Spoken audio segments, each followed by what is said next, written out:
এতদিন পর্যন্ত যার যেমন প্রিপারেশন হয়েছে সেটা তোমরা জানো, কে কেমন প্রিপেয়ার আছো, কে কোন জায়গাগুলো পেরেছো, কোন জায়গাগুলোতে খামতি আছে, সেগুলো নিয়ে আজকে ডিসকাশন করার বিষয় না। আজকে ডিসকাশন করার বিষয় সামনে যে 4-5 দিন তোমরা হাতে পাবে, সেই 4-5 দিনে ঠিক কি কি করবে, কোন কোন জায়গায় ফোকাস করবে সিলেবাসে, সেইটা আমি বলবো। তার আগে তোমাদের একটুখানি সেটের প্রশ্নপত্র, একটু পেপার ওয়ানের প্রশ্নপত্র আমি দেখানোর চেষ্টা করব। তোমরা নিশ্চয়ই দেখেছো, তাও ঠিক কি কোন জায়গা থেকে বা কি লেভেলের কোশ্চেন আসে সেটার থেকে আমি সিলেবাসে যাব, কোন জায়গাগুলোতে তোমাকে ফোকাস করতে হবে সেটা বলবো। তো প্রথমে আমি একটু প্রশ্নটা প্রেজেন্ট করে নিই।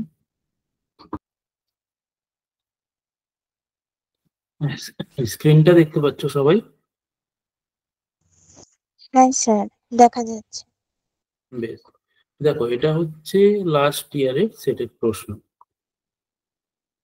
তোমরা একটু প্রশ্ন সলভ তোমরা তো করেছো হয়তো, আমি জাস্ট তোমাদেরকে রোড ম্যাপ দেওয়ার জন্য আমি দেখাতে চাইছি কোন লেভেল থেকে সেটে এবং নেট আর সেটের মধ্যে ডিফারেন্সটা কোথায়। এই কদিন তোমরা যে কদিন হাতে আছে ঠিক কোন জায়গায় ফোকাস করবে, যদি সেই জায়গাগুলো ফোকাস করতে পারো এবং সেই জিনিসটা মাথায় রেখে তোমরা এই কয়েকদিন রিভিশন করতে পারো, আমার মনে হয় সেটে অনেক বেটার পারফরমেন্স করতে পারবে। আর যদি কারো সেট হয়ে মানে এখানে যারা আছো তাদের হয়তো কারো সেট এক্সাম পাস হয়ে গিয়ে থাকতে পারে, তারা তাদের ভিউ শেয়ার করতে পারো, তাদের এক্সপিরিয়েন্স অন্যদের যদি কাজে লাগে। আজকের ক্লাসটা মূলত সেটের পরীক্ষা নিয়ে, তাই আমি বলছি না। তো যাদের সেট হয়ে গেছে তারা, তাদের বোর্ড লাগতে পারে বা অযথা মনে হতে পারে, কিন্তু তারা যদি এখানে থাকো তারা নিজেদের এক্সপিরিয়েন্স শেয়ার করতে পারো এবং তোমরা কিভাবে এই 4-5 দিন বাকি যারা সেট পাস করতে চায় তাদের কোন জায়গায় ফোকাস করা উচিত সেটাও তোমরা শেয়ার করতে পারো। দেখো প্রথম প্রশ্নটা দেখো, রিসার্চ থেকে এসছে, বলছে identify the non probability sampling technique from the following. Just বলেছে নন প্রবাবিলিটি স্যাম্পলিং টেকনিক কোনটা, বাংলাতেও প্রশ্ন হয়, তাই সেটা আরেকটা সুবিধা রয়েছে পাস করার। যারা চাইছো যে আমরা কলেজ সার্ভিসে বসি, আমরা ইউনিভার্সিটি চাকরি করি, কিংবা কোনো কলেজে পড়াই, কিংবা গেস্ট পড়াই, বিএড কলেজে পড়াই, আরো নানা জনের নানা রকম উদ্দেশ্য থাকতে পারে। নেটটা টার্গেট করতে একটু অসুবিধা হচ্ছে, সময় লাগছে, তাড়াতাড়ি আমি সেটটা পাস করে যেতে পারলে আমি একটা কোথাও জব করতে পারবো, কিছুটা ইনকাম জেনারেট করতে পারবো। তো এক মিনিট। হ্যাঁ দেখো, আমি যেটা বলছিলাম প্রথম প্রশ্নটা দেখো সিম্পল। আর তোমাদের সেটা বাংলাতেও প্রশ্ন হয় সেটে, এটা একটা সুবিধা, যাদের ইংরেজিতে একটু অসুবিধা হয়, একটু সময় লাগছে, তারা সেটটাকে ইজিলি টার্গেট করতে পারবে এবং বাংলাতে যেহেতু প্রশ্ন হয় তোমাদের বুঝতে একটুখানি হলেও সুবিধা হবে। তো প্রথম প্রশ্নটা দেখো, একেবারে সাদামাটা প্রশ্ন, সাদামাটা মানে ডাইরেক্ট প্রশ্ন। আমরা নেটে যেমন একটু ডেপথে যাওয়ার কথা বলি, একটু ডিপে যাওয়ার কথা বলি, একটু ঘুরিয়ে প্রশ্ন হয়, হোয়াই, হাউ, এই ধরনের অ্যান্সার গুলো জানতে চাওয়া হয় বেশিরভাগ প্রশ্নে। সেটে কিন্তু বেশিরভাগ প্রশ্নে তোমাকে ডাইরেক্ট কোশ্চেন হবে, হোয়াট, কি, তোমাকে কেন, কিভাবে, সেই প্রসেস এবং কারণ থেকে প্রশ্ন করার থেকেও তোমাকে ডাইরেক্ট জিজ্ঞেস করবে কোনটা, কি, হুইচ, হোয়াট, এগুলোর থেকে প্রশ্ন হয়। নেটে যেরকম হোয়াই, হাউ দিয়ে বেশি প্রশ্ন হয়, এখানে সেরকম হুইচ, হোয়াট থেকে বেশি প্রশ্ন হয়। তো অর্থাৎ এই কোশ্চেনটা আমাদেরকে কি ইঙ্গিত করছে, কোশ্চেনটা এটাই ইঙ্গিত করছে, আচ্ছা বাই দ্য ওয়ে এই কোশ্চেনটার অ্যান্সার তোমরা জানো নিশ্চয়ই। অপশন ডি হবে, পারপাসিভ স্যাম্পলিং হবে। পারপাসিভ, আচ্ছা বেশ, পারপাসিভই হবে। তো এই কোশ্চেনটা কি নির্দেশ করছে, এই কোশ্চেনটা নির্দেশ করছে যে তুমি যদি ডিটেলসে স্যাম্পলিং টেকনিক গুলো নাও জানো, সিস্টেম নাও জানো, যেটা নেটের জন্য খুবই দরকার, নেটে তুমি সিস্টেম না জানলে কিভাবে স্যাম্পলিং, প্রত্যেকটা স্যাম্পলিং টেকনিকে কিভাবে স্যাম্পল কালেক্ট করা হয় সেটা তুমি না জানলে অ্যান্সার করতে পারবে না। কিন্তু সেটের তোমাকে কোশ্চেনটা দেখাচ্ছে সেটা যদি তুমি নাও জানো, তুমি যদি স্যাম্পলিং এর নামগুলো জানো, কোনটা প্রবাবিলিটি স্যাম্পলিং কোনটা নন প্রবাবিলিটি, তোমার যদি বেসিক আইডিয়া থাকে তুমি এই কোশ্চেনটা পেয়ে যাবে। আচ্ছা পরের কোশ্চেন দেখি আমরা।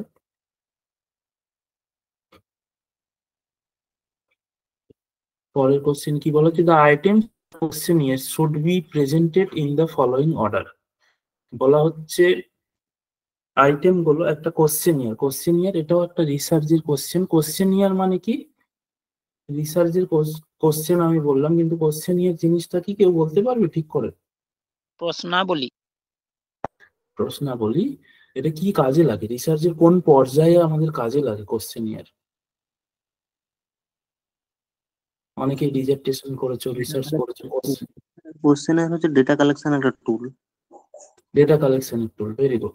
অর্থাৎ আমরা যখন রিসার্চের জন্য ডেটা কালেক্ট করতে স্যাম্পলের কাছে যাই, তখন সার্ভে করার জন্য আমাদের কোশ্চেনিয়ার লাগে। সেই কোশ্চেনিয়ারের কথা এখানে বলা হচ্ছে। কোশ্চেনিয়ারে কতগুলো আইটেম থাকে, আইটেম বলতে এখানে স্টেটমেন্ট গুলোর কথা বলা হচ্ছে বা প্রশ্নাবলীর কথা বলা হচ্ছে। এক একটা প্রশ্ন বা এক একটা স্টেটমেন্ট এক একটা আইটেম হিসেবে উল্লেখ করা হচ্ছে। তো বলা হচ্ছে the items in a questionnaire should be presented in the following order. কিভাবে প্রেজেন্ট করা উচিত একটা কোশ্চেনিয়ারে?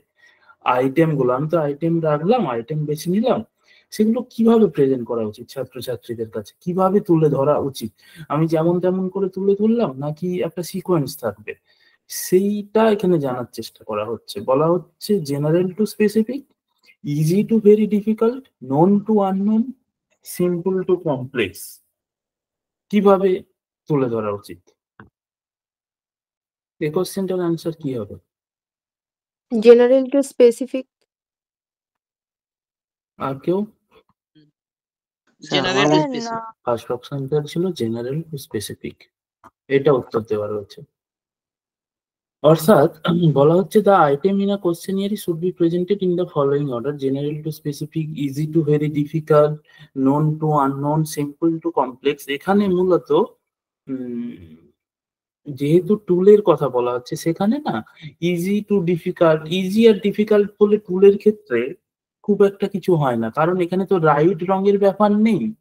এখানে যেরকম পরীক্ষার কোশ্চেনে কি থাকে, তুমি একটা অ্যান্সার করলে সেটা ঠিক হতে পারে, সেখানে ঠিক ভুলের ব্যাপার থাকে। অর্থাৎ সহজ যেটা তুমি তাড়াতাড়ি পেরে যাচ্ছ, কঠিন যেটা তোমার ভুল হওয়ার সম্ভাবনা বেশি থাকছে। তো সেখানে সহজ কঠিন ম্যাটার করে। কিন্তু যখন তুমি ডেটা কালেক্ট করছো, সেখানে সহজ কঠিন ম্যাটার করে না, কারণ সেখানে কোনো ঠিক ভুলের ব্যাপার নেই। প্রত্যেকে তার পারসেপশন দেবে, তার ব্যক্তিগত মতামত দেবে। সেখানে যে একটা অপশন এটাই করতে হবে এরকম কোনো ব্যাপার থাকে না। তাই নোন টু আননোন, জানা অজানারও এখানে ব্যাপার নেই, সমস্ত জিনিসগুলোই একই। সিম্পল টু কমপ্লেক্স, এই যে সহজ কঠিন, সিম্পল টু কমপ্লেক্স সহজ জটিল, সেটারও সহজ থেকে জটিলের দিকে, তো সেটারও এখানে ম্যাটার করে না। তাই এখানে অ্যান্সার করেছে জেনারেল টু স্পেসিফিক।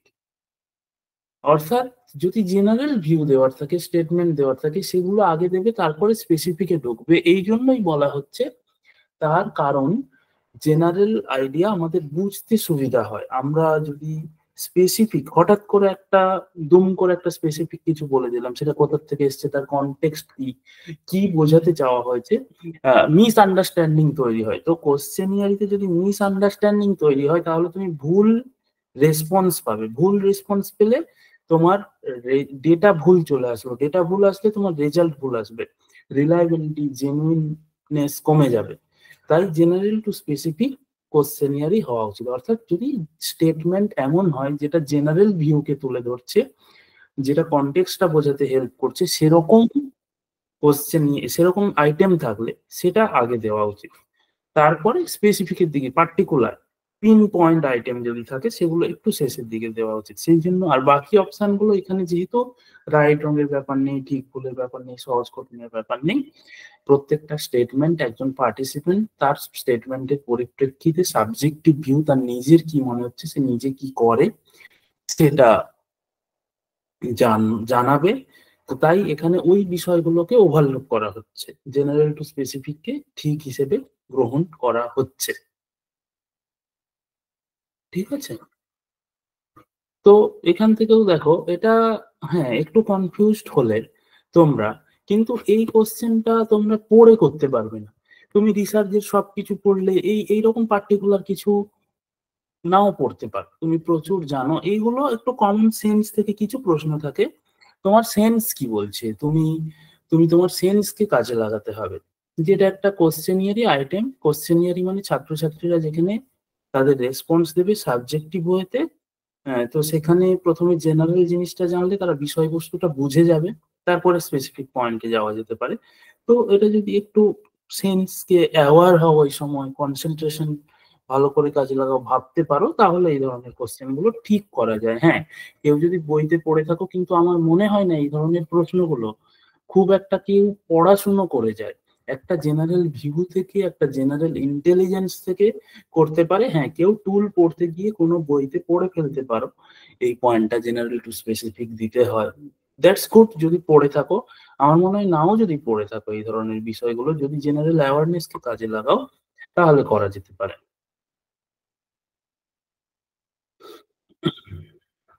আচ্ছা, তারপরে একটা টেকনিক্যাল প্রশ্ন আছে, এটা যারা এসপিএসএস টেসিস ব্যবহার করেছো তারা বলতে পারবে। তো এটাও আমি ছেড়ে দিচ্ছি এই কারণে, এগুলো হচ্ছে তুমি কতটা রিসার্চে আপডেট আছো সেটা দেখার জন্য তোমাকে এই ধরনের প্রশ্ন দিয়েছে। তুমি রিসার্চ করতে গিয়ে, তুমি অ্যানালাইসিস করতে গিয়ে কতটা নিজে করেছো, কতটা হাতে নাতে করেছো, তোমার কতটা অ্যাওয়ারনেস আছে, সেটা যাদের অ্যাওয়ারনেস আছে তারা পারবে, এটাও পড়ে হবে না। তো যারা কাজ করে, যারা রিসার্চের কাজ হাতে নাতে করেছে, তারা করতে পারবে। আচ্ছা, পরের প্রশ্নটা দেখো। আমি তোমাদের দেখাতে চাইছি বেশিরভাগ কোশ্চেন কোন দিকে অ্যাঙ্গেল করছে সেটাই। তারপরের প্রশ্নটা দেখো, ethics in research is not concerned with. বলা হচ্ছে রিসার্চ এথিক্স কোন বিষয়টা নিয়ে কনসার্ন নয়। Claiming others ideas as one's own, political ideology of the researcher, invasion of participants' privacy, self-plagiarism। কোনটা রিসার্চ এথিক্স এর মধ্যে পড়ে না বলো দেখি? ওটা হাত দেন তো। বি অ্যান্সারটা হবে স্যার। বি হবে? হ্যাঁ, আমারও বি মনে হচ্ছে। হয় স্যার এ হবে। শ্যামল বলছে এ হবে। আর কেউ কিছু? কোনটা রিসার্চ এথিক্স এর মধ্যে পড়ে না? স্যার বি হবে। ডি বলছো পিয়ালি। আর কেউ কিছু? বি বলছি স্যার। আচ্ছা আচ্ছা, B B. Sir option B হবে, অপশন বি। Option B. আচ্ছা, বেশি পল্লবী বলছে অপশন এ। আচ্ছা, সি হবে। সোনালী বলছে option C, invasion of participants privacy. আচ্ছা, প্রশ্নটা কনফিউজড হচ্ছে। আমি তা আরেকবার সেই জন্য প্রশ্নটা রিপিট করছি। Ethics in research is not concerned with. বলা হচ্ছে রিসার্চ এথিক্স কোনটাকে নিয়ে কনসার্ন নয়। রিসার্চ এথিক্স কোনটাকে নিয়ে কনসার্ন এখানে জিজ্ঞেস করা হচ্ছে না, বলছে কোনটাকে নিয়ে কনসার্ন নয়, মানে কোনটা রিসার্চ এথিক্স এর মধ্যে পড়ে না। কোনটা এখানে নেগেটিভ কোশ্চেন, কোনটা রিসার্চ এথিক্স এর মধ্যে পড়ে না। রিম্পা বলছে এ। আচ্ছা, যারা এ বলছো তারা আমাকে একটু বোঝাবে কেন তোমাদের এ মনে হচ্ছে, যারা এ বলছো? একটু কেউ একজন, রিম্পা বা পল্লবী বা শ্যামল। অন্যের যে লেখা সেটা তো কপি করা চলবে না রিসার্চের ক্ষেত্রে, হ্যাঁ, তাই জন্য কপি করা চলবে না সেটা রিসার্চের ক্ষেত্রে, তার মানে সেটা রিসার্চ যদি কপি করে সেটা রিসার্চ এথিক্স এর মধ্যে পড়ে যাবে, তাই তো? তার মানে স্যার এটা নিয়মের মধ্যেই পলিটিক্যাল পড়ছে। আইডিওলজিতে কোনো সম্পর্ক থাকে না। আসছি, আমি যারা এ বলেছে তাদের জিজ্ঞেস করছি। যারা রিম্পা, তুমি বললে যে রিসার্চ এথিক্স এর মধ্যে অন্যের আইডিয়া কপি করা সেটা রিসার্চ এথিক্স এর মধ্যে পড়ে, সেটা উচিত না। তার মানে সেটা রিসার্চ এথিক্স এর মধ্যে পড়ে, কিন্তু প্রশ্নে করা হয়েছে who ethics in research is not concerned with, কোনটা পড়ে না, কোনটা রিসার্চ এথিক্স এর মধ্যে পড়ে না। অন্যের আইডিয়া কপি করা যাবে না, এটা ঠিক, তুমি একদম ঠিক বলেছো। Claiming others ideas as one's own, অন্যের ভাবনা চিন্তাকে নিজের বলে দেওয়া যাবে না, একদম ঠিক বলেছো। তার মানে সেটা রিসার্চ এথিক্স এর পার্ট। অপশন ওয়ানটা রিসার্চ এথিক্স এর পার্ট, এটা করা যাবে না। কিন্তু প্রশ্নে বলেছে ইজ নট, কোনটা রিসার্চ এথিক্স এর পার্ট নয়। প্রশ্নটা বোঝা গেছে কি? রিম্পা বুঝতে পারলে কি? হ্যাঁ রিম্পা, পল্লবী, শ্যামল, বোঝা গেল বিষয়টা?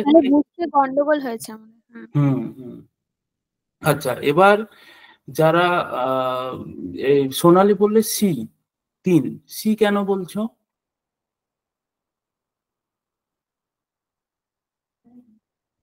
স্যার গবেষণায় তো যারা অংশগ্রহণ করে তাদের তো গোপনীয়তা লঙ্ঘন করা যায় না, মানে এটা তো এথিক্স এর মধ্যে পড়ে না। গবেষণায় যারা অংশগ্রহণ করে তাদের গোপনীয়তা লঙ্ঘন করা যায় না, এটা বলছো তুমি? এথিক্সে পড়ে না? না মানে গবেষণার তো একটা নিয়মই থাকে যে কেউ যদি নিজের সম্পর্কে না জানাতে চায়, পাবলিক না করতে চায়, তাহলে তো সেটা পাবলিক করা করা যায় না। করা যায় না। এটা তো রিসার্চ এথিক্স আমাদেরকে শেখায়, তাই না? যে তুমি পার্টিসিপেন্টদের প্রাইভেসি তোমাকে রক্ষা করতে হবে। অ্যাজ এ রিসার্চার তোমাকে কথা দিতে হবে তুমি যাদের থেকে তথ্য সংগ্রহ করছো তাদের প্রাইভেসি তুমি রক্ষা করবে, তাদের প্রাইভেসি মেনটেন করবে, তাদের তথ্যকে তুমি পাবলিকলি এক্সপ্রেস করে দেবে না, পাবলিকলি তুমি ম্যানিফেস্ট করে দেবে না, প্রকাশ করে দেবে না। তো এটা তো রিসার্চ এথিক্স আমাদেরকে শেখায়, তাই তো? এটা তো একটা এথিক্যাল বিষয়। হ্যাঁ হ্যাঁ হ্যাঁ, তার মানে এটা রিসার্চ এথিক্স এর পার্ট, কিন্তু আমাদের প্রশ্নে বলেছে which is not. Ethics in research is not concerned with, কোনটা রিসার্চ এথিক্স এর পার্ট নয়, তাই না? এটা তো রিসার্চ পার্টিসিপেন্ট প্রাইভেসি রক্ষা করা, এটা তো এথিক্যাল বিষয়, এটা তো এথিক্স এর বিষয়, তাই না? হুম হুম আর বোঝা গেল কি বিষয়টা? বুঝলে কি কি বললাম? হ্যাঁ স্যার বুঝেছি। হুম। তো এবার অপশন বি যারা বলছিলে তারা বলো কেন অপশন বি বলছো?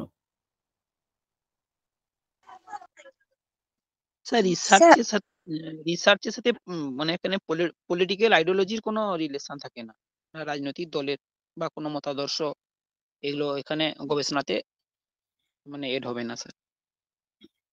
আচ্ছা, সেলফ প্লাগিয়ারিজম কেন হবে না? রিসার্চটা সবসময় সায়েন্টিফিক কেন ভিত্তিতে হবে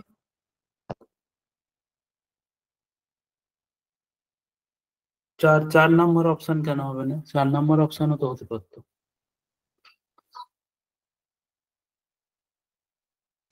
স্যার বলবো? হ্যাঁ, বলো বলো। মানে এটা তো মানে এথিক্স এর মধ্যে সবার প্রথম যেটা বলা হয়েছিল সেটাই কিন্তু প্লাগারিজম। তার কারণ প্লাগারিজম মানে হচ্ছে আমি রিসার্চ করার সময় কতটুকু আমি অন্যের থেকে কপি করে মানে নিতে পারবো তার একটা পার্সেন্টেজ দেয়া থাকে, সেটাই হচ্ছে প্লাগারিজম। তো এটা আর কি রিসার্চের এথিক্সের একটা মানে মেন আর কি ফার্স্ট পার্ট যেটা, তো এটা তো হবেই না, নট আর কি রিসার্চ এথিক্স এর মধ্যেই পড়ছে। হুম, বেশ, ভেরি গুড। তাহলে তোমরা দেখো, এটা আমরা 4-এর দাগের প্রশ্ন করছিলাম বি, যারা বি বলেছো তারা ঠিক বলেছো, এবং তোমরা ঠিকই বলেছো যে রিসার্চ এথিক্স এর পার্ট এখানে বলা হচ্ছে কোনটা নয়, পলিটিক্যাল আইডিওলজি, কে কি পলিটিক্যাল পার্টি করে, কোন পার্টিকে ভোট দেয়, তাদের পলিটিক্যাল আইডিওলজি কি, সেটা নিয়ে কিন্তু কোনো মাথা ব্যথা থাকা উচিত নয় রিসার্চ এথিক্স এর। রিসার্চ এথিক্স এর মাথা ব্যথা কি নিয়ে?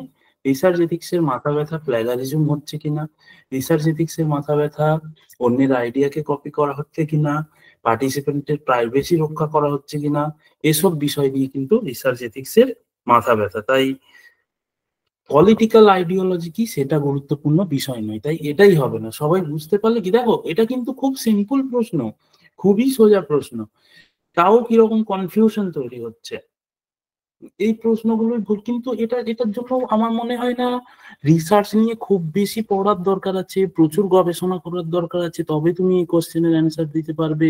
প্রচুর জানার দরকার আছে, তুমি একজন এমএ স্টুডেন্ট বা ইউ স্টুডেন্ট, ন্যূনতম রিসার্চ পড়েছো, প্লেগারিজম শব্দটা সবাই জানে, রিসার্চে অন্যের প্রাইভেসি নষ্ট করা যায় না এগুলো সবাই জানে, বা তুমি ডিজার্টেশন করেছো, তো এগুলো বেসিক জিনিস, এগুলোর জন্য খুব পড়াশোনার দরকার নেই, কোশ্চেনটা বোঝা দরকার।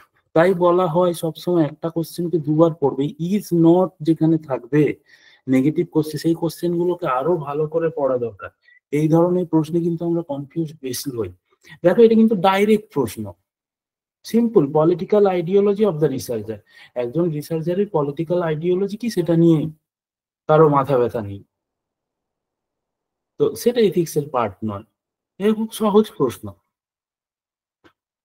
তো আমি দেখাচ্ছি কোথায় তোমরা ভুল করো বা তোমরা কিভাবে ভাবো, কেন ভুল করছো, সেই জায়গাটা এখানে হাইলাইট করার জন্য আমি সবাইকে ধরে ধরে জিজ্ঞেস করছি কেন মনে হচ্ছে এটা, কেন মনে হচ্ছে, কারণ তোমার লজিক কি বলে, তুমি কি এমনি এমনি বলছো নাকি কিছু ভেবে বলছো? যাতে তোমরা তোমাদের ভুলটা বুঝতে পারো, তোমাদের ভাবনা চিন্তার ভুলটা কোথায়, থট প্রসেস কিভাবে কাজ করে, সেই জায়গাটা যাতে বুঝতে পারো, আমি সেই জন্য বলার চেষ্টা করছি। আচ্ছা, আর একটা প্রশ্ন দেখাই। আচ্ছা, এই প্রশ্নটা দেখো, which of the following in combination characterise qualitative research. বলা হচ্ছে নিম্নলিখিত কোনগুলির সমবায় গুণগত গবেষণাকে চিহ্নিত করে। মানে সোজা সাপটা প্রশ্নটা কি, আগে প্রশ্নটা বলো তো, কি বলতে চাইছে, কি জানতে চাইছে আমাদের কাছে। আগে না প্রশ্নটাকে নিজের মতো সোজা করে নেবে। কোয়ালিটেটিভ রিসার্চের তার স্টেপ গুলো বলতে চাইছে এখানে। না, হলো না। স্যার এখানে কোয়ালিটেটিভ রিসার্চের ক্যারেক্টারিস্টিক বৈশিষ্ট্যগুলো বলতে চাইছে, হ্যাঁ, মানে কোন কোন বৈশিষ্ট্যগুলো। বৈশিষ্ট্যগুলো, এখানে তো পরিষ্কার বলে দিয়েছে ক্যারেক্টারাইজ, কোন ও আচ্ছা, বৈশিষ্ট্যগুলো অপশন কোয়ালিটেটিভ। কোনটা সেটা জিজ্ঞাসা করলেন তাই তো? না না, ঠিকই আচ্ছা আচ্ছা, বলেছো অপশন তুমি। বলছি। না, তুমি ঠিকই বলেছো, বৈশিষ্ট্যগুলোই জিজ্ঞেস করেছে। আমি হ্যাঁ, কোশ্চেনটার অর্থই জিজ্ঞেস করছিলাম, ঠিকই বলেছো তুমি। অর্থাৎ which of the following in combination, দেখো প্রশ্নটা প্রথমে পড়লে আমাদের না কঠিন মনে হয়, সে বাংলাতে পড়ো ইংরেজিতে পড়ো। স্যার এই হুইচ অফ দ্য, ক্যারেক্টারিস্টিকটা বলে পড়িনি, সমবায় বলতে আমি স্টেপ গুলো বললাম আর কি, এটা দেখা হয়নি হ্যাঁ, ইংলিশটা। Which of the following in combination characterise qualitative research, নিম্নলিখিত কোনগুলির সমবায় গুণগত গবেষণাকে চিহ্নিত করে। কোশ্চেনটা যেন মনে হচ্ছে অনেক জটিল, টাফ কোশ্চেন। কোশ্চেনটা আগে নিজের জন্য সহজ করবে, পরীক্ষা হলে প্রশ্ন পড়বে, আগে ভাববে কি জানতে চাইছে। জানতে চাইছে কোয়ালিটেটিভ রিসার্চের সঙ্গে রিলেটেড কোনগুলো, বৈশিষ্ট্য স্টেপ আমি সব ছেড়ে দিলাম। সোজা সাপটা জানতে চাইছে কোয়ালিটেটিভ রিসার্চের সঙ্গে কোনগুলো রিলেটেড, কোনগুলো কোয়ালিটেটিভ রিসার্চের সঙ্গে যায়, নিচে যে অপশনগুলো আছে তার মধ্যে, সেইটাই জানতে চাইছে। এবার কোশ্চেনটা সহজ হয়ে গেল, এবার তুমি অপশন পড়ো।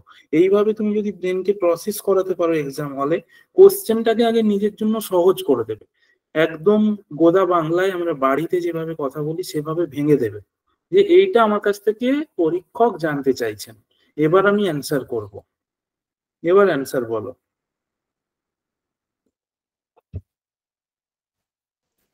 Sir option B. Option B, 2, 4, 5, কি কি অপশন আছে দেখে নিই আমি একবার। Research tool dependence, researcher dependence, context free generalization, context specific generalization, minimal citation of literature। তুমি বলছো অপশন বি না ডি? বি বলেছি বি, অপশন বি। ওই 2, আপনি 4, যেটা 5। বললেন, ওই যে 2, 4, 5। হ্যাঁ, researcher dependence, context specific generalisation, আর হচ্ছে তুমি বলছো মিনিমাল সাইটেশন অফ লিটারেচার। আচ্ছা, বাকিরা একটু কি বলে শুনি, বাকিরা। হ্যাঁ, আমারও 2, 4, 5 মনে হচ্ছে। 2, 4, 5 মনে হচ্ছে। আচ্ছা, স্যার আমার সি 3, 4, 5। 3, 4, 5 তুমি বলছো কন্টেক্সট ফ্রি জেনারেলাইজেশন। 4, 5 তো আছেই, সেম জিনিস। আর কেউ, আর কেউ? স্যার ওই 3, 4 মানে 2, 4, 5 এটাই মনে হচ্ছে। 2, 4, 5 মনে হচ্ছে। কেন মনে হচ্ছে এবার একটু আমাকে বোঝাও তো, 2, 4, 5। স্যার আমি প্রথমটা পারবো, ওই রিসার্চার যে না না, আমি এমনি করেছি কিন্তু এটার ব্যাখ্যাটা দিতে পারবো না, কেউ আমি ব্যাখ্যা ওটা করতে প্রথমে পারবে? ভুল ভেবেছি।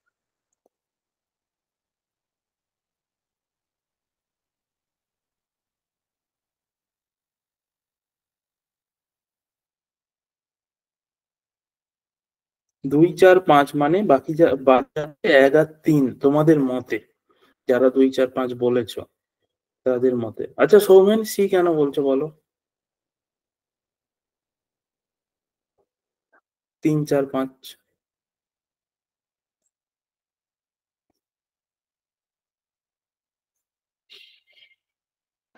সৌমেন শুনতে পাচ্ছ? হ্যাঁ স্যার শুনতে পাচ্ছি। 3, 4, 5 কেন বললে?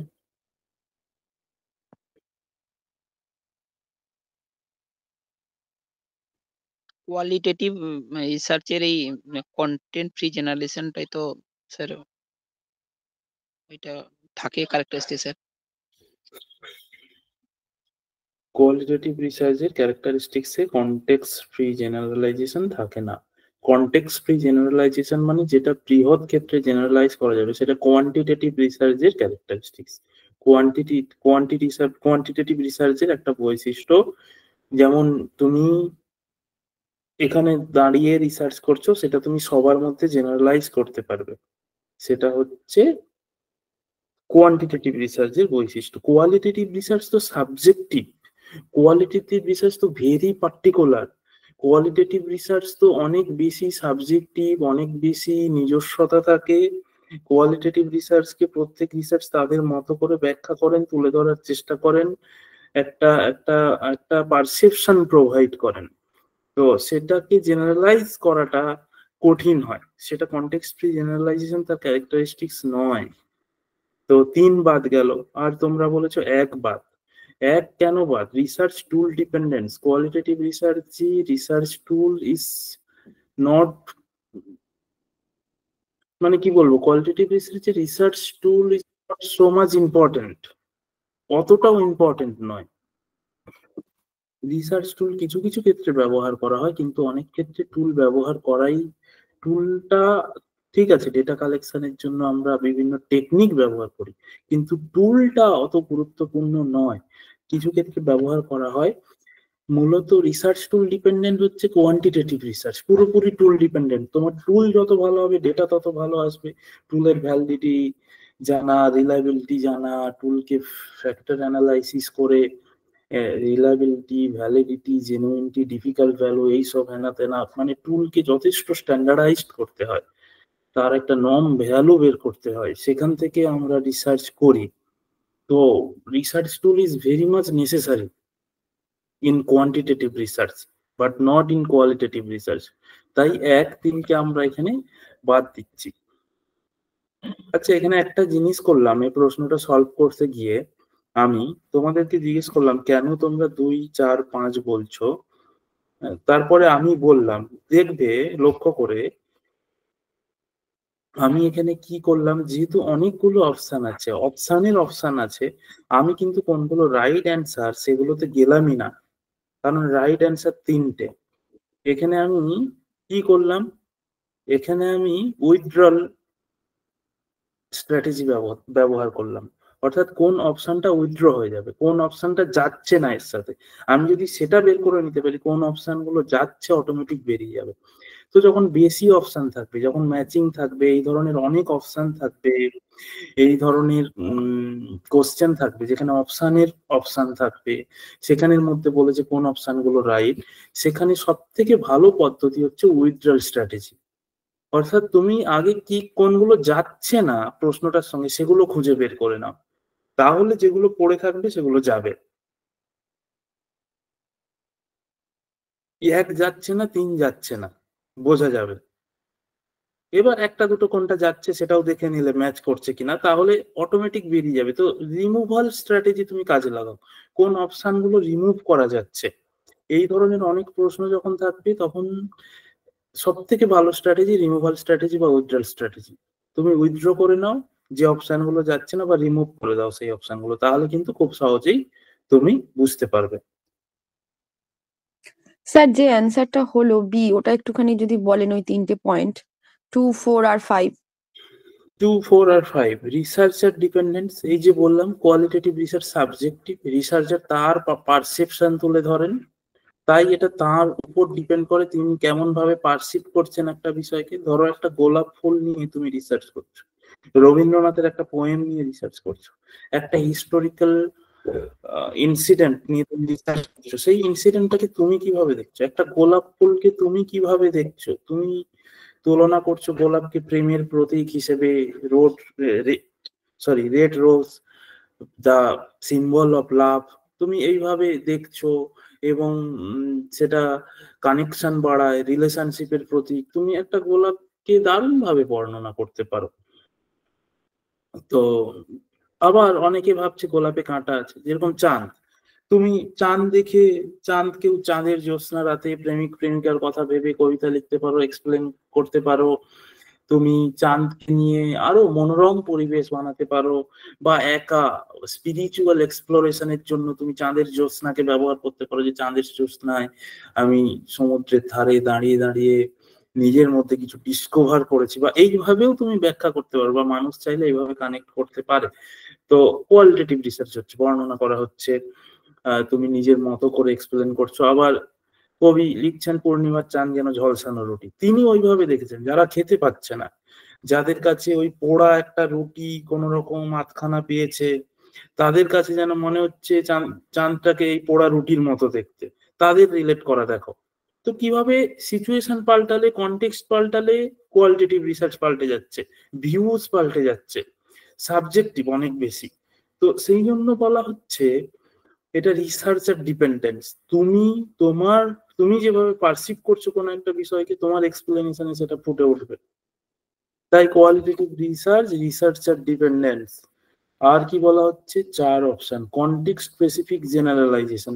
কনটেক্সট ফ্রি জেনারেলাইজেশন নয়, আমি বোঝালাম, তাই কনটেক্সট স্পেসিফিক জেনারেলাইজেশন, অর্থাৎ যেহেতু সাবজেক্টিভ, যেহেতু পুরোপুরি সাবজেক্টিভ নয়, যেহেতু রিসার্চ, কিছু ফ্যাক্ট তুলতে হয়, কিছু রিলেশন, কিছু আর্গুমেন্ট তৈরি করতে হয়, তো যাই হোক, but more subjective than quantitative research, that is Y I am telling it is subjective.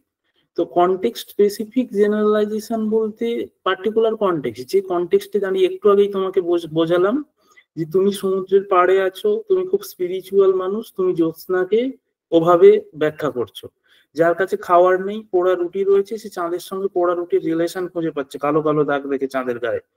তো কনটেক্সট স্পেসিফিক জেনারেলাইজেশন, যেমন কনটেক্সট তেমন রিসার্চ। কনটেক্সটের বাইরে গিয়ে এটা তুমি যদি সবার জন্য জেনারেলাইজ করার চেষ্টা করো, তুমি যদি ওই যে খেতে পাচ্ছে না তার যে ব্যাখ্যা, সেটা যদি এলিট ক্লাসের জন্য জেনারেলাইজ করার চেষ্টা করো, তুমি ধরতে পারবে না, তারা অন্য কিছুই ভাবছে।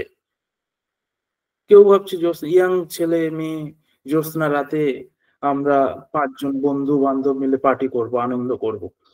কেউ তো বিভিন্ন জনের, কেউ প্রেমিক প্রেমিকা, তারা জ্যোৎস্না রাতকে অন্যভাবে দেখছে। তো কনটেক্সট স্পেসিফিক জেনারেলাইজেশন পাল্টে যাচ্ছে কনটেক্সট অনুযায়ী। আর হচ্ছে মিনিমাল সাইটেশন অফ লিটারেচার। হ্যাঁ, কোয়ালিটেটিভ রিসার্চে এখানে বলা হচ্ছে লিটারেচারে সাইটেশন কম করা হয়, মিনিমাল সাইটেশন করলেই চলে। লিটারেচার যেহেতু তুমি তোমার পারসেপশন তুলে ধরবে, তো হ্যাঁ তুমি সাইট করবে সেই ধরনের পারসেপশন আর কারা তুলে ধরেছে, কিন্তু তোমার সঙ্গে ম্যাচ হয়তো খুব কম জনের করবে, তাই সাইটেশন বা রেফারেন্সও খুব কম থাকতে পারে, সেটাই এখানে বলা হচ্ছে। বুঝতে পারলে কি? হ্যাঁ স্যার। এটাই হচ্ছে বিষয়। আচ্ছা, এবার একটু অন্য কোশ্চেন দেখাই তোমাদের।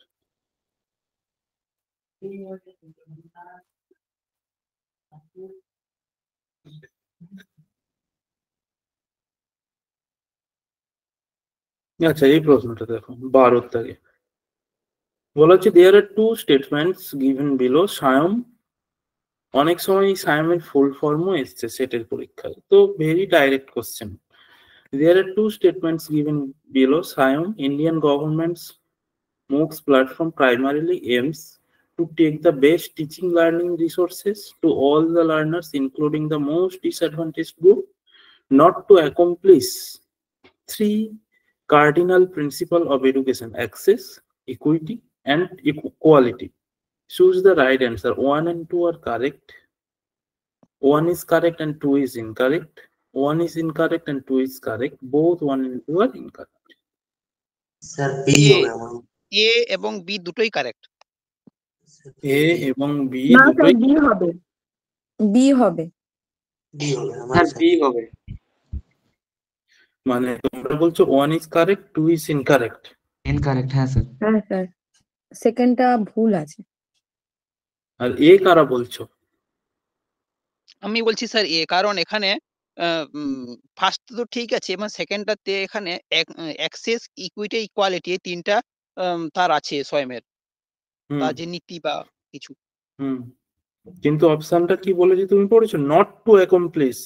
শিক্ষার 3টি মুখ্য উদ্দেশ্য, বাংলাটা দেখো, শিক্ষার 3টি মুখ্য উদ্দেশ্য যথা অ্যাক্সেস, ইকুইটি এন্ড কোয়ালিটি সম্পাদন না করা। সম্পাদন করা বলা হয়নি, অ্যাক্সেস ইকুইটি এন্ড ও আচ্ছা কোয়ালিটি আচ্ছা না করার কথা বলা হচ্ছে। দেখো কিভাবে ভুল করছো। স্যার এটা অপশন এ হবে স্যার। ও না না, এ কি করে হয়? অপশন বিটাই বিটাই হবে। হবে। বিটাই হবে স্যার। বিটাই মানে আরে একটা ঠিক হবে আর একটা ভুল হবে। হ্যাঁ, বিটাও ঠিক, দুইটাও ঠিক হতো যদি এটা নটটা উঠিয়ে দিত। টু হ্যাঁ sir. Accomplish three cardinal principal of education, access equity quality, তিনটে অ্যাক্সেস করার কথা যদি থাকতো তাহলে দুইটাও ঠিক হতো। কিন্তু এখানে দেখো কনফিউজ করার জন্য নট দিয়ে দিচ্ছে। অনেকেই কিন্তু ওভারলুক, যেই অ্যাক্সেস ইকুইটি কোয়ালিটি দেখবে, কারণ এটা খুব কমন অবজেক্টিভ সায়েমের বা মোক্সের, অ্যাক্সেস ইকুইটি কোয়ালিটিকে এনশিওর করা। যেই এটা দেখবে সঙ্গে সঙ্গে ভাববে দুইটাও ঠিক, কিন্তু সামনে একটা নট লাগানো আছে, এইটা অনেক মিস করে যাবে এভাবেই। হ্যাঁ, এটাতে অনেকে মিস করনি, কিন্তু তার মানে ভেবো না তারা কোথাও মিস করো না, এরকম মিস করো। তো অ্যালার্ট থাকতে হবে প্রত্যেকটা অপশানে, প্রত্যেকটা কোশ্চেনে, তাহলে খুব সোজা, খুব সহজ। তো বি অ্যান্সার হবে, 1 is correct and 2 is incorrect. বুঝতে পারলে শোভেন? হ্যাঁ স্যার, আমি নোটটা দেখিনি। তো এরকম ভাবেই ভুল হয়। পরীক্ষা হল থেকে এসে আমরা অনেক আফসোস করি, পস্তাই, গিল্ট ফিল করি, কিন্তু কিছু করার থাকে না। তাই এগুলো সম্পর্কে সচেতন হওয়া দরকার। এখন দেখো তোমরা প্রত্যেকটা কোশ্চেনে দেখতে পাচ্ছ, দেখো এখানে ডেটা ইন্টারপ্রিটেশনও না খুব সহজ আসে। যারা একটুখানি, আমি কালকে স্যারকে বলেছি, আজকে ডেটা ইন্টারপ্রিটেশনের স্যারকে, সেটের ডেটা ইন্টারপ্রিটেশন না খুব সোজা আসে। যেহেতু আমি অঙ্কের নই, হ্যাঁ, কিন্তু আমি এই ধরনের অঙ্কগুলো, আমি তোমাদের মতোই একই রকম আমার অবস্থা, আমিও তো এডুকেশনের ছাত্র ছিলাম, আছি। তো আমিও তোমাদের মতো সেই লাস্ট ধরো মাধ্যমিকে অঙ্ক করেছি, কিন্তু আমি এই ধরনের অঙ্কগুলো পারতাম। অঙ্কের স্যার ছাড়াও আমিও তোমাদের এগুলো করে দিতে পারি, কিন্তু সময় একটু বেশি টাইম লাগতো আমার, যেহেতু আমি অঙ্ক প্র্যাকটিস নেই, কিন্তু পরীক্ষার হলে আমি করতে পারতাম যেগুলো একটু সোজা ম্যাথ, আমি করে দিতে পারতাম। সেটের অঙ্ক তো করে দিতে পারতাম, নেটের অঙ্ক আমি তিনটে তো ঠিক করে দিতাম। একটু যদি তোমরা দেখে যাও, প্র্যাকটিস করে যাও, বেসিক পার্সেন্টেজ, এইসব জিনিসগুলো তোমরা বুঝতে পারো। আমি স্যারকে বলেছি কাল রাতে আরেকটা ক্লাস করাতে, যে মানে অঙ্কের স্যারকে, উনি তোমাদের দেখিয়ে দেবেন সেটেরই কোশ্চেন নিয়ে, যে এগুলো কত সহজে করে ফেলতে পারো একটুখানি মাথায় পার্সেন্টেজ, এই সমস্ত ক্যালকুলেশন, যোগ বিয়োগ গুণ ভাগ পারলে এবং একটু বুদ্ধিকে কাজে লাগালে এই ধরনের অঙ্কগুলো কিন্তু তোমরা করতে পারবে ডেটা ইন্টারপ্রিটেশন। তো সেটা ওনাকে কালকে বলেছি, কালকে উনি আরেকটা ক্লাস নেবেন, তো কালকেও আরেকটা ক্লাস হবে সেটের জন্যই। তো তোমরা একটু ডেটা ইন্টারপ্রিটেশন না কালকে বুঝে নিও ওনার কাছ থেকে, তাহলে আশা করি করতে পারবে।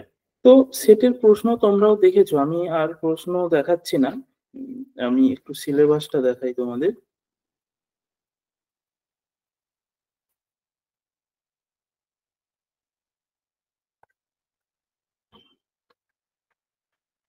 সেটের প্রশ্ন খুব ডাইরেক্ট প্রশ্ন হয়। আমি আমাদের অ্যাপেও ফ্রি ম্যাটেরিয়াল বলে একটা অপশন আছে বাঁদিকের মেনু থেকে, ওখানে যাবে, আমি সেটের সমস্ত মূলত লাস্ট 3টে ইয়ারের কোশ্চেন গুলো আপলোড করে দিয়েছি, অ্যান্সারও আপলোড করে দিয়েছি। তোমরা চাইলে সলভও করে নিতে পারবে 1-2 দিনের মধ্যে, বা দেখে নিতে পারবে কেমন কোশ্চেন আসছে না আসছে। তো আমি বেসিক্যালি বলতে চাইছি তোমাদের আজকে যেটা, যে জন্য ডাকা, তোমরা এই কদিন, যে 4 দিন আছে বা 3 দিন 4 দিন 5 দিন আছে, তোমরা খুব ওপর অর্থাৎ সিলেবাসটা, শুধু সিলেবাসের কোথায় কি আছে, সিলেবাসটা পড়লেই সেটের 10টা কোশ্চেন পেয়ে যাবে আমার বিশ্বাস। এই ধরো প্রশ্ন এলো লেভেল অফ টিচিং এর 3টে লেভেল কি কি, মেমোরি, আন্ডারস্ট্যান্ডিং, কগনিটিভ, রিফ্লেক্টিভ, এরকম 4টে অপশন থাকলো, বা অপশনের মধ্যে অপশন থাকতে পারে। তো কগনিটিভটা বাদ যাবে, এখানে দেখো এটা সিলেবাস পড়লেই জানা যায় লেভেল অফ।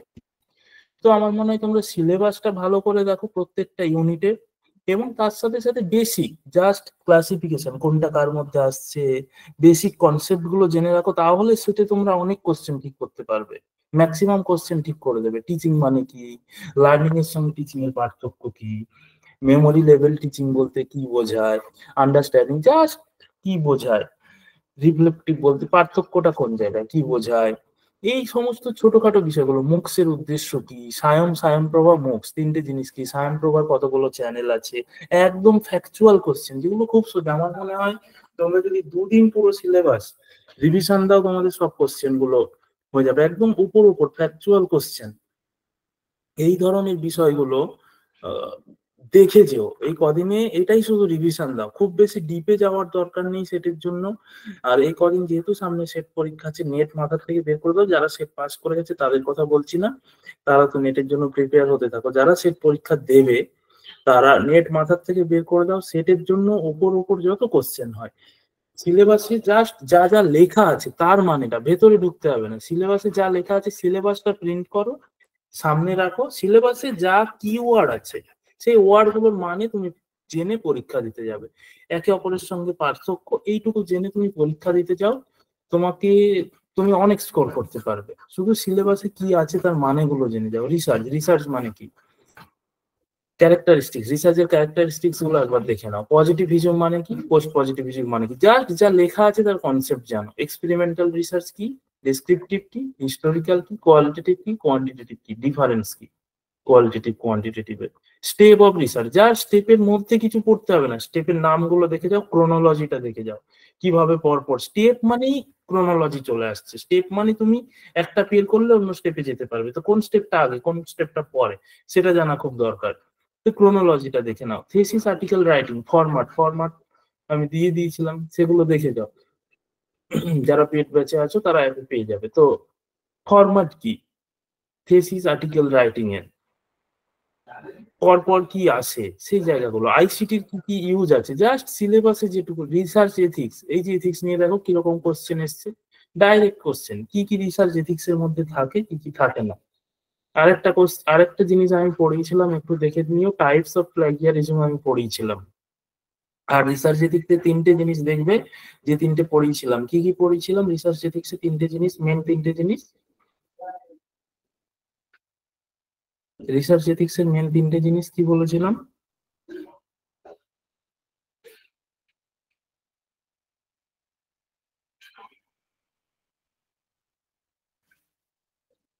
যা আগের দিনই তো আগের দিন না কবে একটা পড়ালাম।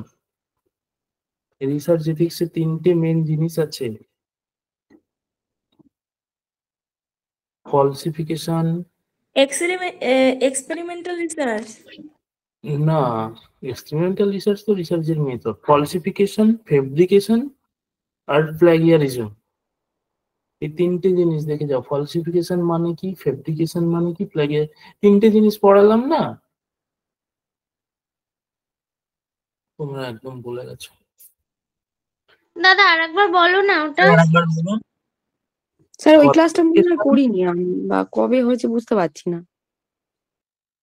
রিসার্চ এথিক্স পড়াতে গিয়ে বলেছিলাম, বা এক্সপেরিমেন্টাল রিসার্চ পড়াতে গিয়েও বলে থাকতে পারি এই 3টে শব্দ, ফলসিফিকেশন, ফেব্রিকেশন আর প্লাগিয়ারিজম। ফলসিফিকেশন, ফেব্রিকেশন, রিসার্চের একটা হয় ফলসিফিকেশন, আগের দিনও বললাম এক্সপেরিমেন্টাল রিসার্চ পড়াতে গিয়ে। ফলসিফিকেশন করতে পারি, ফলসিফিকেশন মানে কি, যেখানে আমরা ফলস ডেটা কে ইনক্লুড করি। ফেব্রিকেশন মানে ডেটার পরিবর্তন করি। প্লাগারিজম মানে কপি পেস্ট করা। এই 3টে জিনিস একটু দেখেছো, দেখবে নোটসটা যেটা দিয়েছি গ্রুপে পাঠিয়েছি, অ্যাপেও আপলোড করেছি, ওর মধ্যেও আছে, একবার পড়ে দেখো, তোমরা পড়নি। আচ্ছা, কম্প্রিহেনশন এখন বাংলাতেও কম্প্রিহেনশন সেটে পেয়ে যাবে, তো যাদের ইংলিশটা অসুবিধা বাংলাটাও পড়বে। কিন্তু আমি বলবো সবাইকে ইংলিশ বাংলা দুটোই পড়বে, সম্ভব হলে একটু ফার্স্ট প্রথমে কোশ্চেন পড়ে নেবে একবার, তারপর ইংলিশ বাংলা একটু ফার্স্ট যেখানে ইংলিশটা না বুঝতে পারলে বাংলা দেখবে, বাংলাটা না বুঝতে পারলে ইংলিশ দেখবে, যার যেটা সুবিধা হয়। তো চেষ্টা করবে দুটোকেই চোখের সামনে রাখার। আর কোশ্চেন গুলো তাই, কোশ্চেন গুলো আগে একবার দেখবে, তারপরে পড়বে, তারপরে আবার কোশ্চেন দেখবে, মাঝখানে প্যাসেজ রিডিংটা রেখো। কোশ্চেনটা আগে দেখো, তাহলে প্যাসেজ পড়তে যাওয়ার সময় চোখে লাগবে কোনখান থেকে কোশ্চেনটা ছিল, আর তারপরে আবার কোশ্চেনটা দেখো, তাহলে সুবিধা হবে। আই থিঙ্ক তোমরা প্র্যাকটিস করেছো, তোমাদেরও নিজেদের কিছু স্ট্র্যাটেজি থাকতে পারে, দেখেছো। স্যার একটু আরেকবার বলুন না, কি বললেন? আমার নেটওয়ার্ক প্রবলেম ছিল, কথাটা কেটে এসছে। কোনটা গো, কম্প্রিহেনশনের আরেকবার সম্পর্কে? হ্যাঁ, কম্প্রিহেনশনটা একটু বলুন। হ্যাঁ হ্যাঁ। কম্প্রিহেনশনটা বললাম, ইংলিশ বাংলা দুটোতেই তো থাকে। যার যেটা সুবিধা হয় পড়বে। আমার মনে হয় দুটোই একটু পাশাপাশি রাখা ভালো। বাংলাতেও কিছু জিনিস বুঝতে অসুবিধা, ইংলিশটা একটু চোখে দেখে নিলাম, আবার ইংলিশটা পড়তে কিছু অসুবিধা হলে মোটামুটি প্যাসেজটা তোমাকে একটা ওভারঅল কনসেপ্ট তৈরি করতে হবে কি বলতে চেয়েছি, এবং সেটা খুব ফাস্ট পড়তে হবে। এই নয় কি তুমি বাড়িতে পড়ছো এক এক লাইন ধরে ধরে পড়তে, জাস্ট চোখ বোলানো। কিন্তু তার আগে ফার্স্ট কাজ হবে প্রথমে কোশ্চেন গুলো দেখে নেওয়া, কি কি কোশ্চেন আছে, 4টে 5টা 6টা যাই থাকুক, কোশ্চেন গুলো দেখে নেওয়া, তারপরে প্যাসেজে যাওয়া, তারপরে আবার কোশ্চেনে আসা। তো প্যাসেজ রিডিংটা তুমি মাঝে রাখবে, প্রথমে কোশ্চেন পড়বে, তারপরে প্যাসেজে যাবে, তারপরে আবার কোশ্চেনে আসবে এবং করবে। তো তাতে কি হবে, প্রথমে যখন কোশ্চেন পড়বে তারপরে প্যাসেজে যাবে, প্যাসেজ যখন পড়বে কি কি কোশ্চেন ছিল তুমি তো একবার পড়েছো, মাথায় থেকে যাবে, তোমার ওই কিওয়ার্ডস গুলো ব্রেনে ট্রিগার হয়ে যাবে, তখন তুমি ওখানে দাগিয়ে রেখে দিতে পারো যে এই জায়গাটা থেকে কোশ্চেন এসছে। তো স্যার সেটা টাইমটা তুমি কত করতে নেব? পারো। এইটা তোমার উপর ডিপেন্ড করছে, তুমি যদি অন্যদিকে টাইম ম্যানেজমেন্ট করতে পারো প্যাসেজে বেশি নেবে, তুমি যদি অন্যদিকে তোমার টাইম কম পড়ে যায় প্যাসেজে কি করে বেশি নেবে। এবার তোমার যদি প্যাসেজে কনফিডেন্স থাকে, তুমি আগে বাড়িতে প্র্যাকটিস করে দেখো তোমার কত সময় লাগছে, তারপরে এটা অ্যানালাইসিস করবে। আমি সেটের কোশ্চেন গুলো আপলোড করে দিয়েছি অ্যাপে সবার জন্যই, ফ্রি ম্যাটেরিয়ালে যাবে, ওখানে আছে, তুমি কালকেই প্র্যাকটিস করে দেখো প্যাসেজে কত সময় লাগছে কোশ্চেন করতে, প্যাসেজ করতে, তারপর ডিসাইড করবে এবং তুমি কতটা পারছো। টাইম জেনারেলি আমার মনে হয় যেহেতু বাংলা ইংলিশ দুটোই থাকবে, 5টা প্রশ্ন থাকে, 10 মিনিটের মধ্যে করতে পারলে খুব ভালো, 10 মিনিট এনাফ। এবার তোমরা দেখো, আমার আমার 10 মিনিট এনাফ লাগতো, বা সেই জন্য আমি বলছি। বাকি এবার তোমরা দেখো কিভাবে করবে, তোমাদের কতটা টাইম লাগছে। যদি টাইম বেশি লাগে প্র্যাকটিস করে করে বাড়াতে হবে, তাহলে তোমাকে অন্য কোশ্চেনে কম টাইম নিতে হবে। প্রত্যেকটা কোশ্চেন তোমাকে ভেবে নিতে হবে, আমি প্যাসেজে 10 মিনিট দেবো মানে আমার হাতে থাকছে আর 50 মিনিট, বাকি 50 মিনিটে আমাকে 40টা প্রশ্ন করতে হবে। প্যাসেজে তুমি 10 মিনিট, 10 থেকে 12 মিনিট নিতে পারো, কখনো একটু টাফ প্যাসেজ হলে 12-13 মিনিট লাগে, সেটাও নিতে পারো। অন্য কোশ্চেনে তখন একটু সময় কম লাগাতে হবে। পড়বে 5 থেকে 7 মিনিট, তারপরে তো টুকটুক করে অ্যান্সার করে দেবে 3 মিনিটে। আগে তোমাকে বুঝে নিতে হবে। ম্যাথমেটিক্যাল রিজনিং এ তো সেটে খুব সোজা সোজা আসে, লেটার সিরিজ, কোড সিরিজ, তোমরা জানো কিভাবে ম্যাচ করতে হয়। না হলে কালকে স্যারের সাথে এটা নিয়ে একটু কথা বলে নেবে, স্যার তো বলে দেবো। লজিক্যাল রিজনিং এও খুব ডাইরেক্ট প্রশ্ন আসে। লজিক্যাল রিজনিং যারা আগের থেকে পড়ছো, অনেক আগের থেকে, তারা ক্লাস করেছো, এই জায়গাগুলো একটু ভালো করে দেখে নেবে। প্রমাণে প্রত্যক্ষ, অনুমান, উপমান, শব্দ, অর্থপত্তি, অনুপলব্ধি, এই জায়গাগুলো একটু ভালো করে দেখবে। ভেন ডায়াগ্রামের জায়গাটা, ওই ভেন ডায়াগ্রাম, ভেনের যে ডায়াগ্রাম আছে সার্কেল, ওই সার্কেলের মধ্যে কোনটা হলে কোনটা হবে না, সেটা খুব ইন্টারেস্টিং বিষয়। যারা ক্লাস করেছে তারা তো জানো না, তাছাড়াও অনেকে জানতে পারো। তো এই জায়গাগুলো একবার রিভিশন দিয়ে নেবে। তো এখান থেকেই মোটামুটি এই জায়গাগুলো করতে পারলে। আর ফ্যালাসি একটু দেখে নেবে, আহ, যেগুলো সহজ সরল ফ্যালাসি, খুব বেশি ডিপে যাওয়ার দরকার নেই। সেটার জন্য আমার মনে হয় প্রমাণটা একটু ভালো করে দেখবে, ভেন ডায়াগ্রামটা ভালো করে দেখবে, আর স্কোয়ার অফ অপোজিশন, হ্যাঁ ভেরি ইম্পর্টেন্ট, স্কোয়ার অফ অপোজিশনটা খুব ভালো করে দেখবে। অ্যারিস্টটলের যে স্কোয়ার অফ অপোজিশন আছে, একটা স্কোয়ার ঠিক হলে অন্য স্কোয়ারটা কি, মনে আছে যারা ক্লাস করেছিলেন? হ্যাঁ স্যার, ওই কন্ট্রাডিক্টরি। হ্যাঁ হ্যাঁ হ্যাঁ হ্যাঁ, ওইটা দেখবে ভালো করে, এই 3টে জিনিস একটু ভালো করে দেখবে।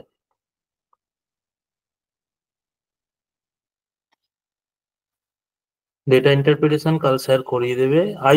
আইসিটি তেও কম্পিউটার সম্পর্কে তোমার যদি বেসিক নলেজ থাকে তুমি সেটা পারবে।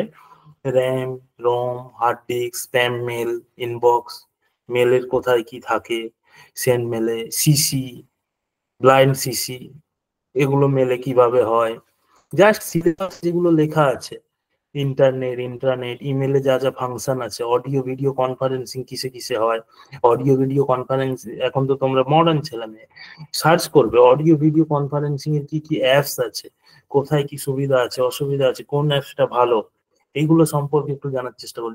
Digital initiative higher education, government আমাদের কি কি ডিজিটাল পলিসি নিয়ে এসছে হায়ার এডুকেশনের জন্য, সার্চ করবে পড়বে, বা বই থাকলে বইতে দেখবে। আর আইসিটির যা যা অ্যাব্রিভিয়েশন রয়েছে বইতেও দেওয়া রয়েছে, আমাদের ক্লাসেও স্যার দিয়েছিলেন, যারা পুরনো স্টুডেন্ট আছো তো সেগুলো যদি থাকে দেখে নেবে, আর বই থেকেও দেখে নেবে। কিন্তু আমি বলছি বেসিক জিনিস দেখে যাবে, সেটার জন্য বেশি ডিপে ঢুকবে না। আর যেটা সব থেকে বড় ইউনিট পিপল ডেভেলপমেন্ট এনভায়রনমেন্ট, যেখান থেকে এদিক ওদিক থেকে প্রশ্ন আসে, করাটা কঠিন হয় যদি যাদের এনভায়রনমেন্টাল এডুকেশন ভালো না। যেরকম ব্যক্তিগতভাবে আমার ভালো ছিল না, আমি খুব একটা ভালো পারতাম না এনভায়রনমেন্টাল এডুকেশন। হ্যাঁ, যতটুকু সোসাইটিতে চলতে ফিরতে খবর আসতো, এই পলিসি এসছে, এটার জন্যই হচ্ছে, এই দূষণের জন্যই হচ্ছে, টুকটাক বাড়িতে ফ্রিজ যাদের আছে ফ্রিজে এই দূষণ হয়, টুকটাক অ্যাওয়ারনেস রাখা বাড়িতে যা যা জিনিস আছে, আমরা সারাদিন যা করি গাড়ি চড়ছি, সে গাড়ির থেকে কি দূষণ হচ্ছে এগুলো প্রটোকল থেকে কোশ্চেন গুলো বেশি হয়, এই কিয়োটো প্রটোকল, মন্ট্রিল প্রটোকল, আর তার পলিউশন, এই ধরনের পলিউশনের বিষয়গুলো এইভাবে তোমরা জানতে পারো। আর যেটা এখান থেকে এই দুটো জিনিস খুব ভালো করে দেখে থাকবে, সিম্পল কোশ্চেন আছে, millennium development goals, sustainable development goals, প্রত্যেকটা গোলস তার মিনিং কি, এই জায়গাটা ভালো করে এখান থেকে দেখতে হবে। আর ওই সৌমেন যেগুলো বলছিল প্রোটোকল কি কি আছে, কিয়োটো প্রোটোকল, মন্ট্রিল প্রোটোকল, আরো যা যা প্রোটোকল আছে সেগুলো দেখবে, সোলার এনার্জি কোথায় ব্যবহার হয়, সিলেবাসে যা যা আছে পারলে একবার করে দেখবে। আর এই মুহূর্তে 4 দিনে যদি না পারো, strict millennium development goal, sustainable development goal দেখবে, প্রোটোকল গুলো দেখবে, বেরিয়ে যাবে। এনভায়রনমেন্ট নিয়ে বেশি পড়ার দরকার নেই। এই প্যারিস এগ্রিমেন্ট শেষে যেগুলো আছে, Montreal protocol, Rio summit, convention on biodiversity, এগুলোর থেকে প্রশ্ন আছে, Kyoto protocol, Paris agreement, international alliance. এই শেষ বুলেটটা আর ফার্স্ট বুলেটটা ভালো করে দেখবে, কিছু পারো নাই পারো, ফার্স্ট বুলেট আর শেষ বুলেট, লাস্ট বুলেট, এই দুটো বুলেট ভালো করে দেখবে, তাহলেও এখান থেকে প্রশ্ন পেয়ে যাবে।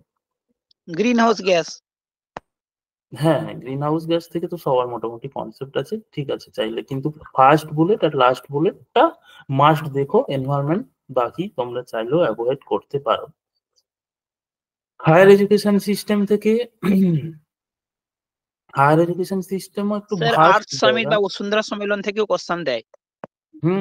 দিতে পারে, কিন্তু ফ্যাকচুয়াল কোশ্চেন দেবে। এনভায়রনমেন্টটা আমি এই জন্যই, অনেকটা জায়গা তো প্রচুর জায়গা থেকে কোশ্চেন আছে, আমি সেই জন্য বললাম যদি না হয়ে থাকে, যার করা আছে ভেরি গুড, রিভিশন করো যাও, যার করা নেই অ্যাভয়েড করতেও পারো, কিন্তু ফার্স্ট বুলেট আর লাস্ট বুলেটটা মাস্ট দেখে নেবে। বাকি যেগুলো জানো তোমরা জানো খুব ভালো, যাদের করা নেই তাদের জন্য বললাম, বাকি যাদের করা আছে খুব ভালো। হায়ার এডুকেশন থেকেও সেম, হায়ার এডুকেশন থেকে তোমরা মূলত কমিশন গুলো দেখবে, কোন কমিশনের কি রয়েছে সেটা এখান থেকে প্রশ্ন আসে। অ্যানসিয়েন্ট ইন্ডিয়ার যে এডুকেশন সিস্টেম, তারপরে তোমার নালন্দা, তক্ষশিলা, তারপরে আমাদের নবদ্বীপের যে ইনস্টিটিউশন গুলো ছিল সেই সমস্ত, অর্থাৎ প্রাচীন ইন্ডিয়াতে কি ইনস্টিটিউশন ছিল, ব্রাহ্মণ্য শিক্ষা, বৌদ্ধ শিক্ষাতে এবং ইসলামিক এডুকেশনেও, সেই জায়গাটা দেখবে। আর আধুনিক কমিশন কমিটি গুলো দেখবে এবং পলিসি গুলো দেখে নেবে। আর সব থেকে বড় ব্যাপার যেটা, নতুন ন্যাশনাল পলিসি, এটা একবার দেখেছিও। ন্যাশনাল পলিসি থেকে প্রয়োজনে আমি অ্যাপে আপলোড করে দিচ্ছি ফ্রি ম্যাটেরিয়ালের মধ্যে, নিউ এডুকেশন পলিসিটা একটা জিস্ট আমার কাছে রয়েছে, তো সেটা একবার দেখেছিও। নিউ এডুকেশন পলিসি থেকে কিন্তু কোশ্চেন মাস্ট। আর কি দেখবে এখান থেকে, ন্যাক, এখন প্রচুর ন্যাক হচ্ছে আমাদের ওয়েস্ট বেঙ্গলে, ন্যাক থেকে প্রশ্ন আসতে পারে। ন্যাক কিসের ভিত্তিতে গ্রেড দিচ্ছে, কোন বিষয়টা গুরুত্বপূর্ণ, এবং প্রশ্ন এসছে অনেকবার সেটা ন্যাক থেকে। আর বাকি এগুলো তো আছে, এনসিটি, ইউজিসি, এআইসিটি, এই ধরনের জিনিসগুলো, এজেন্সি গুলো একবার ফুল ফর্ম এস্টাবলিশ, তাদের অবজেক্টিভস, তারা কি করে, এই জিনিসগুলো একবার দেখে নিও। আর চেষ্টা করবে 8টা ইউনিট, 2টো ইউনিট তোমরা চাইলে যে কোনো 2টো ইউনিট অ্যাভয়েড করতে পারো, কারো যদি মনে হয় ডেটা ইন্টারপ্রিটেশন করতে পারো, কিন্তু 8টা ইউনিট তোমরা একটু ভালো করে দেখে যেও, সিলেবাসে যা যা আছে সেগুলো একটু রিভিশন দিও, কোশ্চেন অ্যান্সার কেমন আসছে একটু দেখেছো, এই কদিনে জাস্ট রিভিশন দাও, নতুন কিছুতে ঢুকতে দিও না, যা যা পড়েছো সেগুলোকে আর একটু শক্তপোক্ত করো, তাহলেই হবে। নতুন কিছুতে ঢুকতে গেলে কিন্তু সমস্যা হবে। 8টা ইউনিট পড়লেই হবে, সাবজেক্টিভ তাই, পেপার ওয়ানেও তাই। আমি বলি 7 থেকে 8টা ইউনিট তুমি যদি ভালো করে করতে পারো তোমার আটকাবে না। সেট তো 7টা ইউনিট ভালো করে করলেও হয়ে যায়, অসুবিধা নেই। স্যার কিন্তু নিউ বাকি পলিসি বললেন যেটা, ওটা কি একটুখানি বলুন, একটুখানি নিউ স্যার একটু এডুকেশন বলুন। পলিসি যেটা হয়েছে 2020-তে, নিউ এডুকেশন পলিসি হচ্ছে না? এনইপি 2020। হ্যাঁ, এনইপি 2020, ওই পলিসিটাই বলছি। আমি একটা ডকুমেন্টস আপলোড করে দিচ্ছি আজকেই, তোমরা একটু দেখে নিও। কিছু পয়েন্ট আমি একটা জিস্ট করে ছোট করে আপলোড করে দিচ্ছি, এই কদিনে যেটুকু দেখা সম্ভব। আধা ঘন্টা টাইম দিও, একটুখানি দেখে নিও, কিছু কোশ্চেন পেলেও পেয়ে যেতে পারো। ঠিক আছে, চলো সেটের জন্য এটা কালকে স্যার ডেটা ইন্টারপ্রিটেশনের সেটের কোশ্চেন থেকে তোমাদের দেখিয়ে দেবেন। ডেটা ইন্টারপ্রিটেশন যারা করতে চাও তারা কিভাবে করবে, কালকেও ক্লাসটা করো, সম্ভবত 8টা থেকে হবে কালকে। তোমাদের স্যার করিয়ে দেবেন, আমি বলেছি সেটের কোশ্চেন থেকে করিয়ে দেবেন। একটু দেখে নিও কি পদ্ধতিতে তোমরা যারা ডেটা ইন্টারপ্রিটেশন করতে চাও তারা কিভাবে করবে। সহজ করেই দেখাবেন উনি, যারা পারো না তারাও ক্লাসে থেকো, দেখে নিও, তোমাদের পরেও কাজে লাগবে যদি না সেটেও পারো। কিন্তু আমার মনে হয় তোমরা পারবে, সেটে যেরকম কোশ্চেন থাকে। তোমরা অ্যালার্ট নও, তোমরা ভয় পাও বলে পারো না। এই ভয়টা কেটে গেলে সেটের ডেটা নেট নিয়ে আমি তোমাদের চাপ দিচ্ছি না, কিন্তু সেটের ডেটা ইন্টারপ্রিটেশন একটু ইজি থাকে নেটের থেকে। তো তোমরা চাইলে পারবে, ডেফিনেটলি পারবে। তোমরা একটু কালকে ক্লাসটা করো, ঠিক আছে? স্যার হ্যাঁ বলো। বলছি আমি তো লগ ইন করে নিয়েছি, হুম। এখন কি লিঙ্কগুলো, ক্লাসের লিঙ্কগুলো ওখানে পেয়ে যাবো ওই অ্যাপেই? হ্যাঁ, তুমি ব্যাচে যাবে, ব্যাচের মধ্যে যাবে, ব্যাচের মধ্যে আগের গুলো স্যার পেয়ে যাবো, আগে যেগুলো ছিল? সব পাবে। ওকে ঠিক আছে, ঠিক আছে, আজকে ছাড়লাম। গুড নাইট সবাই। Good night. হ্যাঁ, ভালো থেকো। আর তোমাদের কিছু প্রবলেম হলে আমাকে হোয়াটসঅ্যাপ করো, আমি চেষ্টা করবো রিপ্লাই দেওয়ার। আর কালকে ক্লাসটা করো। Okay sir. ঠিক আছে।